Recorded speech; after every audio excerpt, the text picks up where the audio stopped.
Y'all know this motherfucker asked me what is my worst fears?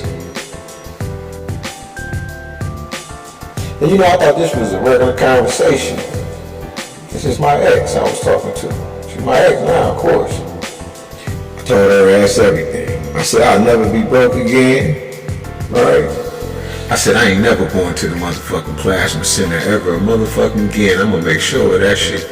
I was like, I'll never take bottles. I'll never carry no bottles to the motherfucking store again, right? Now don't get me wrong. If you got a garage full of them bitches and shit, you know, I got a truck, a car, and something, I'm pulling the fuck up. And then she was like, what about bugs? You hate bugs. I was like, yeah. This thing I know I had a motherfucking 1,000 gnats and shit following me and shit. It was so bad and shit. This cataract in my goddamn eye, I'm talking about I get the swiping and shit, and this is cataract and shit. I can't do nothing about that. I think it's, I say I don't even want to be on welfare ever again. I ain't gonna need no bridge card or nothing. Shit, I ended up on the bridge. Then I told her, I was like, yeah, and I said, you know what, the next time I leave you, I'll be dead because I'm never leaving you again. I'm never gonna leave you in this motherfucker by yourself again. I left too many people, right, that I thought that loved me, and I know you love me, so it's me and you against the world. I say I'm never fucking walking again. I'm never catching that goddamn bus unless it's like I indefinitely have to catch that motherfucker. I'm never catching the bus and shit. I'm gonna make sure my car always running.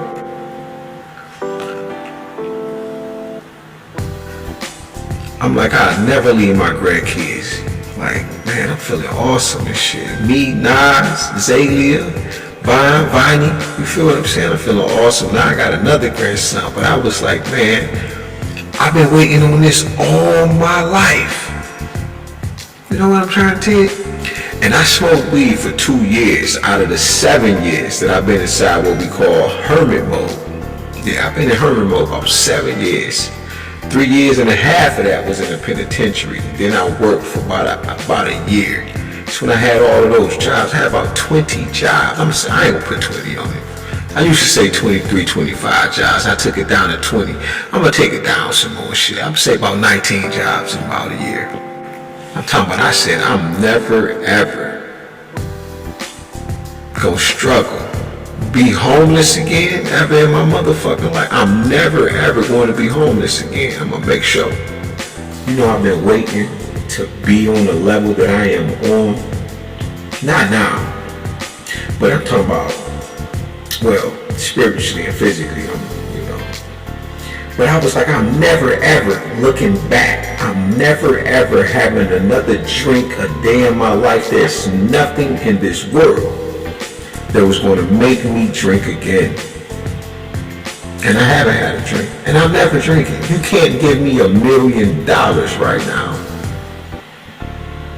I think. And the reason I can say that is because it's not a good enough price for me. It's just not enough. I need about $5 million just to have a shot or something. Type shit. Because I hadn't been drinking since I was 9 years old. I caused a lot of trouble off that motherfucking bottle. You hear what I'm trying to tell you? I'm trying to tell you a story.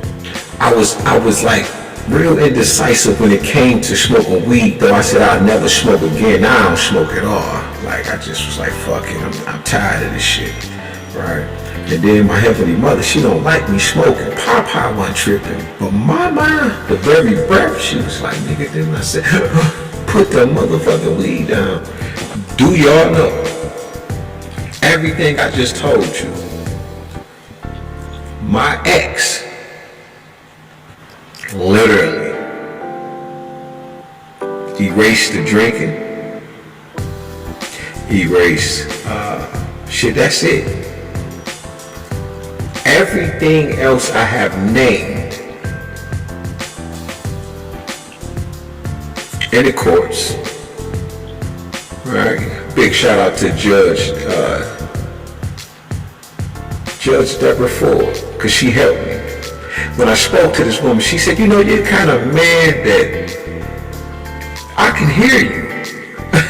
She like, I can hear you, I can see you. You're the kind of guy that gets stuck in a penitentiary.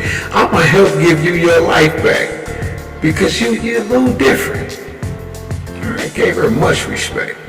Oh, but like I was trying to say, remind me of Bow Wow and Solange in that movie with Cedric Entertainer when he was like, oh.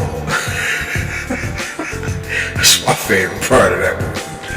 But you know, that woman asked me all of those things to turn around to humiliate me for a bunch of people, and it's a lot of them. Why would you ask me all of that? Make me homeless? Motherfucker put me in a mental facility. I never seen that one coming. I'm carless right now. Right? And she start putting liquor in the refrigerator and shit before I left. And this shit don't bother me. You know, and Scotty, right, her husband, because we was together 15 years, right? I didn't believe in a marriage shit like that, so I didn't care that she was married. I just was like, that's a contractual, right, agreement or whatever. And it just didn't bother me like that. I was like, until it's time for me to say, you know what, okay, let's do let's do it. And as soon as I did that, soon as she say, I'm ready. Soon as she say, if you want to have a child, all we have to do is get the surgery and I'll be able to have children again. Let me raise the grandchildren with her in the house and shit for about a year and a half or whatever. But I spent the most time with them. Because her and my daughter, my stepdaughter, her daughter, right, they were going to work every day. I had lost my job. Once I lost my job, I was in the house. My daughter was paying me to help, watch my grandchildren. But I didn't even want to get paid. But her mother said, you got to make her give you something. She don't pay nothing to stay here, nothing like that. She got to give you something. I'm like, it's okay. I raised my grandkids. But she was right. But I'm just saying, right? When they moved out, I ended up in a mental facility. I got a motherfucking micro tracker chip in my goddamn arm and shit. She was putting liquor in the refrigerator and shit, trying to, just get a sight, thinking I will. Listen, she don't understand. I'm extreme. When I tell her I'm on some shit, this is that, right? Ended up with an EBT SNAP card and shit. Carless. I done been a plasma a bunch of times. Not now. I don't donate. I ain't donated this shit. Oh man, everything she asked me was weaponized and used against me. I ended up in cuffs. I then can cry because I had to broke every curse that was on me off. I had to took the classes in the penitentiary that I needed to take to be able to make it home and to better myself. So I took everything 1,000,000% serious. I wasn't playing no games. And my peers in the penitentiary, they'll tell you.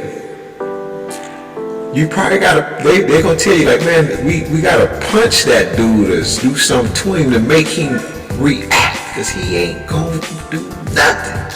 And this is true. It's because I came to visit, I didn't come to stay. Right? I went in there as a light. Because I was still God.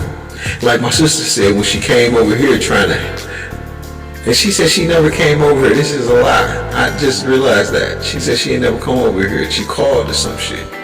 But my ex said she came over here to talk to them to try to help get me some help. Because I'm at the house talking about I'm God. My sister said, girl, you know that nigga been telling you he God. This shit is wrong.